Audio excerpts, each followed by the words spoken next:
Hello everyone, Mitraz IAS में आपका स्वागत है। आज हम जानेंगे कू इन नाइजर, जो मिलिट्री कू हुआ, और भारत को का इसमें क्या रोल है। तो coup in Niger, what is India's role, इसके ऊपर आज हम जानेंगे। तो before we go into the detail of this topic, तो आज का क्वेश्चन ये है, what should be India's role to ensure stability in Africa after instances of coup reported from many countries. Bharat का रोल क्या है टू इंश्योर स्टेबिलिटी अफ्रीका में, जबकि अफ्रीका जैसे कॉन्टिनेंट में कई मिलिट्री कूप्स हो रहे हैं। तो ये आज का सवाल है। बट अब इस टॉपिक के अंदर थोड़ा गहराई में जाते हैं। तो ये न्यूज़ में था जब नाइजर जो कि एक देश है साहेल रीजन में, सो इस रीजन को बेसिकली साहेल रीजन बोला जाता है। ये सहारा और सेंट्रल अफ्रीका के रीजन के बीच में आता है साहेल रीजन। तो इसमें एक one of the very important देश है नाइजर, जहां अभी मिलिट्री कू हुआ है।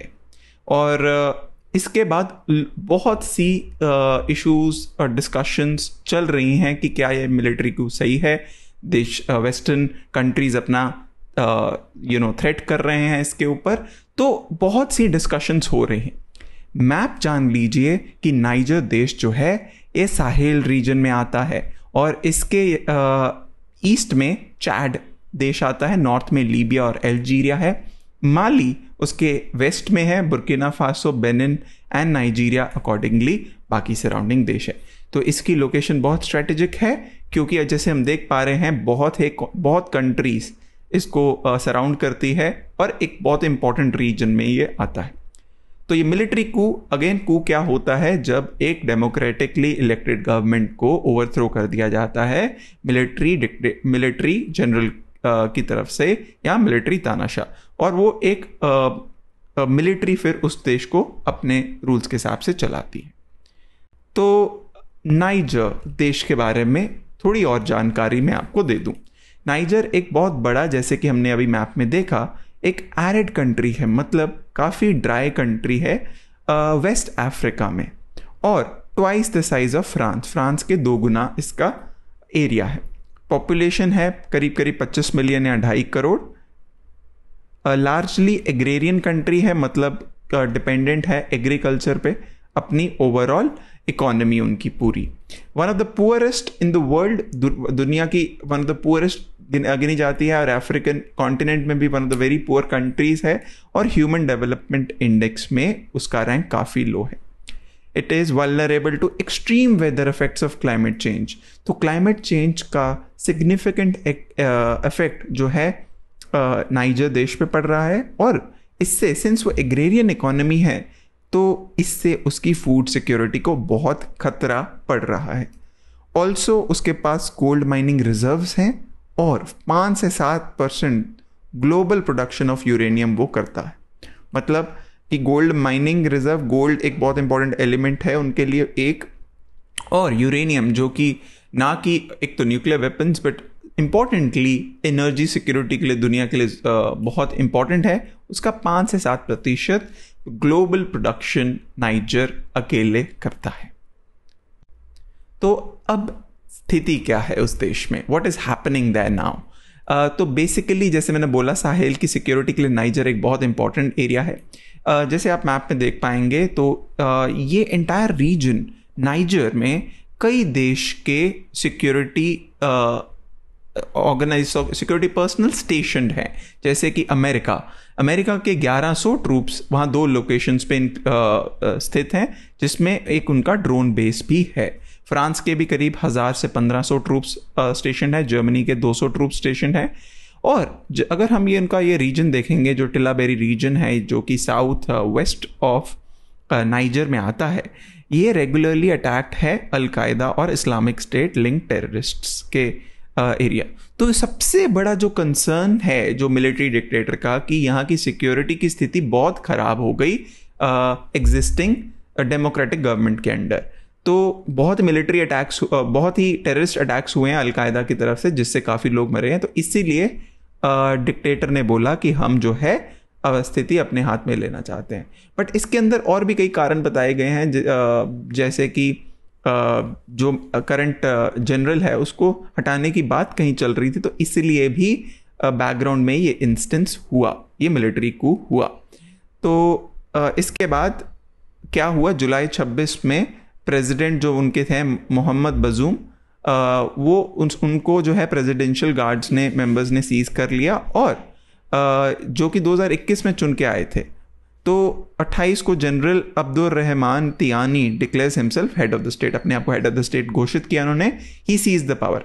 एज आई टोल्ड, उन्होंने कहा कि 2021 से 500 से ज़्यादा लोग मर चुके थे टेररिस्ट अटैक से, तो इसलिए उन्होंने ये पावर अपने हाथ में ली ताकि देश में सिक्योरिटी इस्टेब्लिश की जाए। उसके अलावा जब ये हुआ तो Economic Community of West African States और West African Economic and Monetary Union ने अपनी कमर्शियल फ्लाइट्स बैन कर दी इस देश में, एंड फाइनेंशियल ट्रांजैक्शंस को भी होल्ड कर दिया, और नेशनल एसेट्स को जो नाइजर के थे उसको फ्रीज कर दिया। फ्रांस ने जो अपनी डेवलपमेंट एड प्रोवाइड कर रहा था up to around 120 million euros, वो भी उसने टेम्परेली सस्पेंड कर दिए। वेस्टर्न कंट्रीज इस समय बहुत ज़्यादा प्रेशर डाल रहे हैं नाइजर पे कि ये अपना मिलिट्री कू को ख़त्म करें और एग्जिस्टिंग डेमोक्रेटिक गवर्नमेंट को वापस रीइंस्टेट करें। तो अब भारत का इसमें क्या रोल है? तो भारत हिस्टोरिकली एक नॉन अलाइंड कंट्री रही है, जो कि है नॉन अलाइंड मूवमेंट का हिस्सा रखे कि वो किसी का पक्ष या विपक्ष नहीं करेगी, जो जिसकी इंटरनल पॉलिसी है। बट क्या ये अभी ऑप्शन है? क्या ये भारत आज के टाइम में उसके पॉलिसी का हिस्सा है? मेरे हिसाब से नहीं। तो इस स्थिति में भारत का रोल नॉन अलाइंड नहीं रहेगा। तो सिंस वो दुनिया की सबसे बड़ी डेमोक्रेसी है, लार्जेस्ट डेमोक्रेसी है, तो इसलिए उसका एक रोल बनता है कि वो डेमोक्रेसी को प्रमोट करे अफ्रीका में। तो वो कहीं ना कहीं इंटरनली अपोज करेगा इसको, और वो इन्फ्लुएंस करे अफ्रीकन यूनियन को कि वो एग्जर्ट करे pressure on Niger to immediately go back to democratic values और अपनी गवर्नमेंट को रीइंस्टेट करें। इससे एक और चीज़ नज़र आती है, क्योंकि इंडिया रिपीटेडली बोल रहा है कि वो ग्लोबल साउथ के साथ खड़ा है, मतलब वो अपने आप को लीडर प्रोजेक्ट कर रहा है ग्लोबल साउथ का। और ग्लोबल साउथ की सबसे ज़्यादा कंट्रीज आती हैं अफ्रीकन यूनियन में, और इंडिया ने अभी रिसेंटली ये भी बोला है कि अफ्रीकन यूनियन को G20 में इंक्लूड किया जाए। तो मतलब इंडिया अफ्रीकन यूनियन को इस स्थिति में यूज कर सकता है कि नाइजर को इन्फ्लुएंस करके डेमोक्रेटिक वैल्यूज और डेमोक्रेटिक गवर्नमेंट को रीइंस्टेट किया जाए। यहाँ भारत अपनी स्ट्रैटेजिक ऑटोनॉमी को भी यूज करेगा अपनी डिसीजन मेकिंग के लिए। मतलब जो वेस्टर्न यूरोपियन कंट्रीज या वेस्टर्न नेशंस जो कर रहे हैं वो उसके साथ नहीं मिलेगा उन डिसीजन में, बट अपना डिसीजन अपनी रिक्वायरमेंट के हिसाब से अपने बेनिफिट के लिए वो लेगा। तो भारत यहाँ स्ट्रैटेजिक ऑटोनॉमी अपनी इन्फ्लुएंस अपनी यूज करेगा, and India should in this case also condemn any form of violence जो मिलिट्री कू के बाद आएगी। And number 1 very very important date is that वहाँ भारत के कई सिटीजन्स भी रहते हैं, मतलब भारत के जो पासपोर्ट होल्डर्स हैं, तो उनकी सेफ्टी को इंश्योर करे। तो ये भारत का मोटा मोटा इस स्थिति में रोल रहेगा, ये जान लीजिए। और ये सिर्फ नाइजर नहीं है, कोई भी मिलिट्री कू अगर अफ्रीका में होता है तो these are the course of action which government is likely to take and will take, and this should be India's role. So अब हम क्वेश्चन ऑफ द डे पे दोबारा आते हैं। What should be India's role to ensure stability in Africa after instances of coup reported from many countries?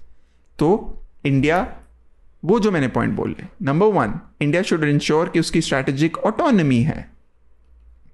India किसी भी type of violence को condemn करे, डायरेक्टली इंटरफेयर ना करते हुए अफ्रीकन यूनियन को बोले कि इन्फ्लुएंस करे राइट।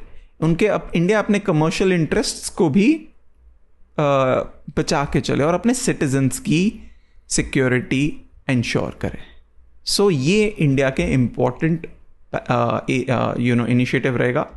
और ये question of the day, usually ऐसा अगर क्वेश्चन आता है तो आपको आउट ऑफ बॉक्स सोचना पड़ेगा, भारत की पॉलिसी को सोचना पड़ेगा। और हाँ, तो नॉन अलाइन्ड नहीं रहेगा इस स्थिति में, it is not an option.